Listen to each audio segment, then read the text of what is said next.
क्या भारत के अगले शिक्षा मंत्री राघव चड्ढा होंगे? हमको तो एक ही चीज नहीं समझ में आता है कि उतना सही बोलने वाला व्यक्ति रवि किशन कह रहे हैं कि चलो आज मैं बोलता हूं पेपर लीक के बारे में। उन्होंने नीट अखबार कहा। अरे उस अनपढ़ व्यक्ति को क्या पता है कि नीट पेपर होता है या नीट अखबार होता है। भगवान की लाठी में कभी आवाज नहीं होता है। भगवान जब ऊपर वाला मारता है ना तो आवाज नहीं करता है। सत्ता किसी बाप के बपौती नहीं होता है। एक न एक दिन गलत करोगे, मारे जाओगे। छात्रों ने पूरे देश में आंदोलन जारी किया था और आंदोलन का लगभग 1 महीना हो चुके थे और सभी लोगों का एक ही मांग था कि जो देश के शिक्षा मंत्री हैं धर्मेंद्र प्रधान, उनका इस्तीफा हो, क्योंकि जो नीट पेपर लीक और अन्य पेपर लीक के जो मामले थे तो जो स्टूडेंट है वो काफी नाराज थे और दिल्ली के जंतर मंतर से लेकर के पूरे देश में और बिहार की राजधानी पटना में जो प्रोटेस्ट हुआ, जो आंदोलन हुआ, वो काफी उग्र था और कई छात्रों पर लाठियां बरसाई गई, जिसमें ना लड़कियों को छोड़ा गया ना ही लड़कों को छोड़ा गया और पुलिस प्रशासन पे भी छात्र छात्राओं ने हमला किया, जो कि काफी मतलब कि घटना दुखद था। और आज धर्मेंद्र प्रधान जी जो देश के शिक्षा मंत्री हैं उनको इस्तीफा देना पड़ गया। क्या कहेंगे सर? सबसे पहले बहुत बहुत स्वागत है सर। स्वागत है आपका इस ब्रांड बिहार न्यूज को।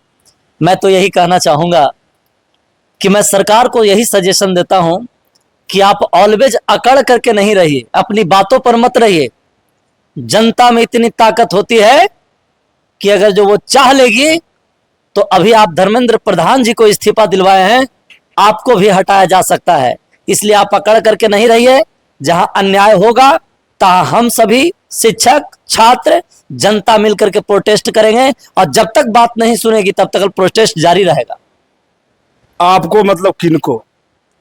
आपको मतलब सरकार को। सरकार मतलब सरकार चल रही है, यानी आप मोदी जी को कह रहे हैं? एकदम डायरेक्ट हम मोदी जी को कह रहे हैं। मोदी जी से संबंधित जितने भी व्यक्ति हैं उनको मैं कह रहा हूं, हमारी बिहार सरकार को कह रहा हूं, हमारी भारत सरकार को मैं चैलेंज दे रहा हूं कि अगर जो छात्र के साथ अन्याय हुआ तो जिस तरह से धर्मेंद्र प्रधान इस्तीफा दिए हैं उस तरह से आपको भी एक दिन देना पड़ेगा मोदी जी को। ऑफ कोर्स, क्यों नहीं। छात्रों के बीच अन्याय होगा, छात्रों के प्रति लाठी बरसाया जाएगा, लड़कियों के साथ अन्याय किया जाएगा। तो आप देख सकते हैं जिस तरह से ये घटना घटी है और धर्मेंद्र प्रधान जी को इस्तीफा देना पड़ा, उसी तरह से आने वाला समय में अन्याय करने वाला को बख्शा नहीं जाएगा। आप बोले कि छात्र और शिक्षक मिलकर के साथ में हम लोग आंदोलन कर रहे थे, एक भी शिक्षक तो नजर नहीं आया? बहुत सारे शिक्षक थे। कहा जो भी नामी बड़े बड़े शिक्षक हैं, कोई भी छात्र के साथ आंदोलन में खड़े हुए नजर आए नहीं आए? बहुत सारे शिक्षक थे। आप इस चीजों को देखिए, वहां पे अलग जी भी गए थे, आदित्य जी भी गए थे। शिक्षक लोग तो आपस में लड़ने में लगे हुए हैं सर। शर्मा जी भी गए सर। शिक्षक लोग तो आपस में लड़ रहे हैं। देखिए, शिक्षक लोग आपस में लड़ रहे हैं, उनकी अपनी अपनी पर्सनल बातें हैं, उनको पर टीका टिप्पणी नहीं किया जा सकता है। लेकिन हाँ, जहाँ पे विद्यार्थियों के साथ अन्याय होगा तहाँ हम सब खड़े रहेंगे। अब धर्मेंद्र प्रधान जी का इस्तीफा हो गया, आगे क्या होगी? धर्मेंद्र प्रधान जी को इस्तीफा हुआ, इससे सरकार को सबक मिलना चाहिए कि हम अगले बार से गलती नहीं करेंगे, क्योंकि गलती करेंगे तो सजा हमें भी भुगतना पड़ेगा। जिस तरह से धर्मेंद्र प्रधान जी को इस्तीफा देना पड़ा। क्या अब बच्चों का भविष्य खतरे में नहीं है? अब पेपर लीक नहीं होगा? धर्मेंद्र प्रधान जी के इस्तीफा से पेपर लीक रुक जाएगा? देखिए एक चीज, धर्मेंद्र प्रधान जी से पेपर लीक तो नहीं रुकेगा, लेकिन सिस्टम थोड़ा सुधरने का चांस लेता है। और सिस्टम सुधरने की बात जहां तक है, तहां हम समझते हैं कि अगर जो वो नहीं रुका तो फिर से उसी तरह से रोड पर उतर के प्रोटेस्ट जारी रहेगा जब तक बात नहीं सुनेगी। मतलब आप चाहते हैं कि शिक्षा में क्रांति आए? शिक्षा में क्रांति आए, सही समय पर एग्जाम ले, सही समय पर एग्जाम लेने के बाद जो बच्चों का जॉब होता है उसको सिलेक्शन करवाया जाए। किसी भी प्रकार के शिक्षा में धांधली नहीं चलेगा। अगर जो धांधली चला तो अभी जिस तरह से इस्तीफा दिया गया है उसी प्रकार से हर व्यक्ति जो गलत करेगा, हमारे सरकार में बैठे हुए लोग, उसको इस्तीफा देना ही पड़ेगा। और ये जेन जी के लोग प्रूव कर दिए।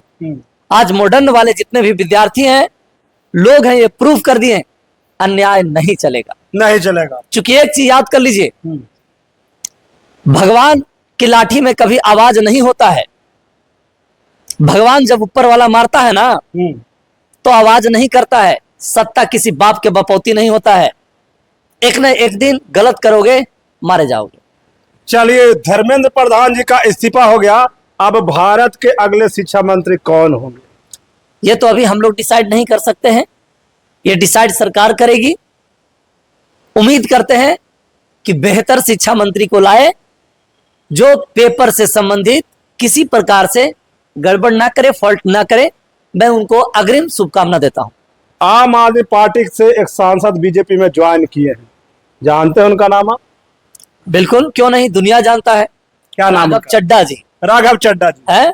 क्या भारत के अगले शिक्षा मंत्री राघव चड्ढा होंगे? हमको तो एक ही चीज नहीं समझ में आता है कि उतना सही बोलने वाला व्यक्ति चंद पैसों की लालच में, चंद पोस्ट के लालच में एक तरह तो वॉशिंग पाउडर की तरह वॉशिंग मशीन में जाकर के धुला गया। ऐसा नहीं होना चाहिए।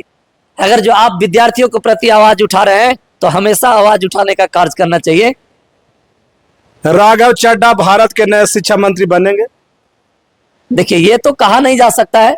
हम तो कहते हैं कि वैसे व्यक्ति ना बने तो ज्यादा अच्छा होगा। कैसे व्यक्ति को बनना चाहिए? एकदम साफ सुथरे व्यक्ति को बनना। कौन है बीजेपी में साफ सुथरा व्यक्ति? बीजेपी में हमको तो लगवे नहीं करता है कि कोई साफ सुथरा है, अभी शिक्षा मंत्री नहीं बनेगा कोई? लेकिन हमको ऐसा लग रहा है कि जरूर कोई ना कोई व्यक्ति ऐसा टपक करके जाएगा हाँ। जो शिक्षा मंत्री बीजेपी में बनेगा। साफ सुथरा होंगे? हमको तो लगता है कि इस बार जिस तरह से धांधली हुआ है उस तरह से अगले व्यक्ति साफ सुथरा आएंगे। अगर जो साफ सुथरा भी नहीं आएंगे तो आपको मैं कह देना चाहता हूं कि एजुकेशन सिस्टम को सुधार करके रखिएगा, और नहीं तो जिस तरह से धर्मेंद्र प्रधान जी को इस्तीफा देना पड़ा है, एक दिन आपको भी इसी तरह से, हम छिललबाज की बात नहीं कर रहे हैं, एकदम सीधा सीधी उनको इस्तीफा देना पड़ेगा। चलिए, देखिए, अभी जो प्रोटेस्ट चल रहा था इसमें कई बच्चों की जानें भी गई है और कई बच्चों ने आत्महत्या भी किया है, क्योंकि आए दिन पेपर लीक होता है। कई बच्चों का, छात्र छात्राओं का जान गया। क्या कहना चाहेंगे इस पर? देखिए, इसमें गलत है। खास करके पुलिस प्रशासन भी मजबूर है, वो भी नहीं चाहती है कि हम दूसरों पर लाठियां बरसाए। चूंकि पुलिस प्रशासन के भी बाल बच्चे हैं, वो भी पढ़ाई लिखाई कर रहे हैं, लेकिन वो मजबूर है, हैंडल कहीं और से हो रहा है। हम तो यही कहते हैं कि जो भी छात्रों के साथ छात्र भविष्य होते हैं, आगे चल करके एक आईना होता है, छात्रों के साथ गड़बड़ नहीं किया जाए, ज्यादा ही उचित होगा। क्या छात्र को गलत कदम उठाने चाहिए, फांसी और आत्महत्या जैसे काम करने चाहिए? नहीं, ये बिल्कुल गलत है। छात्र आत्महत्या ना करे, छात्र किसी प्रकार के गड़बड़ ना करे। आप संघर्ष कीजिए, एक न एक दिन आप सफल जरूर होइएगा, आपकी सफलता मिलेगी। लड़ाई लड़ते रहिए। आर्टिकल 19 में कहा गया है, अनुच्छेद 19 में कहा गया है कि आपकी बोलने की आजादी है, आप बोलिए। अन्याय के प्रति आवाज उठाने की आजादी है, आप आवाज उठाइए, चुप नहीं रहिए। निंद्रा ओढ़ करके और चूड़ी पहन करके बैठने से कामयाबी नहीं मिलता है। अरे आप कम से कम बोल नहीं सकते हैं तो जो व्यक्ति बोल रहा है उसको कम से कम हिम्मत दीजिए। आप हिम्मत नहीं दे सकते हैं तो जो व्यक्ति खड़े हैं उनको सपोर्ट कीजिए, और आप सपोर्ट भी नहीं कर सकते हैं तो जो व्यक्ति अन्याय के प्रति लड़ाई लड़ रहा है उसका विरोध मत कीजिए, उसका सपोर्ट कीजिए। यही मैं कहना चाहूंगा। चलिए, देखिए, मेरे कैमरे पे गया वाले तूफान सर है, जिन्होंने छात्रों के लिए कई आंदोलन में शामिल हुए, और आज जो देश के शिक्षा मंत्री है धर्मेंद्र प्रधान जी का इस्तीफा हो गया, क्योंकि छात्रों का मांग था कि सबसे पहले धर्मेंद्र प्रधान जी का इस्तीफा हो। मोदी जी लाइव भी आए थे, लोग बच्चों की बात भी किए, लेकिन फिर भी बच्चे नहीं माने, छात्र छात्राएं नहीं माने, और आज धर्मेंद्र प्रधान जी को इस्तीफा देना पड़ा। और एक बात और है नीरज जी, मैं तो कहता हूं कि जितने भी मंत्री और विधायक बैठे हुए हमारे सरकार में, एक एक मंत्री विधायक के बाल बच्चा को भारत में ही पढ़ना चाहिए। जिस राज्य में है, जिस देश में, वहीं पढ़ना चाहिए। आज मंत्री विधायक अपने बेटी को, अपने बेटा को विदेश में पढ़ा रहा है और यहाँ स्कूलिंग सिस्टम को ठीक करने चला है। अरे घर ही में गंदा है तो दूसरों को सही करने के लिए चले हो, ये बिल्कुल गलत है। और जो व्यक्ति पढ़े लिखे नहीं है उनको एकदम मंत्री विधायक मत बोलिए। अभी आपने हाल ही फिलहाल में देखा रवि किशन को। रवि किशन क्या कह रहे हैं? रवि किशन कह रहे हैं कि चलो आज मैं बोलता हूं पेपर लीक के बारे में। उन्होंने नीट अखबार कहा। अरे उस अनपढ़ व्यक्ति को क्या पता है कि नीट पेपर होता है या नीट अखबार होता है। तो इसीलिए कम से कम पढ़े लिखे नहीं, आप अनपढ़ हैं, तो उससे अच्छा है कि चुप रहने में भी आपका भलाई है।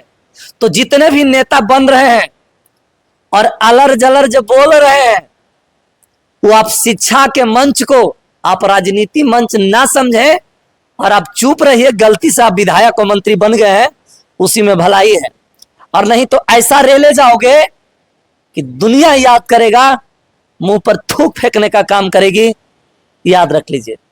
इसलिए पढ़े लिखे व्यक्ति अगर जो मंत्री विधायक बनता है, उसमें एक जुनून और जज्बा होता है। चलिए, इस वीडियो को आप लोग ज्यादा से ज्यादा शेयर कीजिएगा और धर्मेंद्र प्रधान जी ने जो इस्तीफा दिया है उसके बारे में कमेंट करने का प्रयास जरूर कीजिएगा। और छात्रों और बच्चों का जो भविष्य के साथ खिलवाड़ हो रहा है, आए दिन जो पेपर लीक हो रहा है जिससे छात्रों का भविष्य बर्बाद हो रहा है, तो आप लोग बताने का प्रयास जरूर कीजिएगा। वीडियो को ज्यादा से ज्यादा शेयर कीजिएगा। बहुत बहुत धन्यवाद।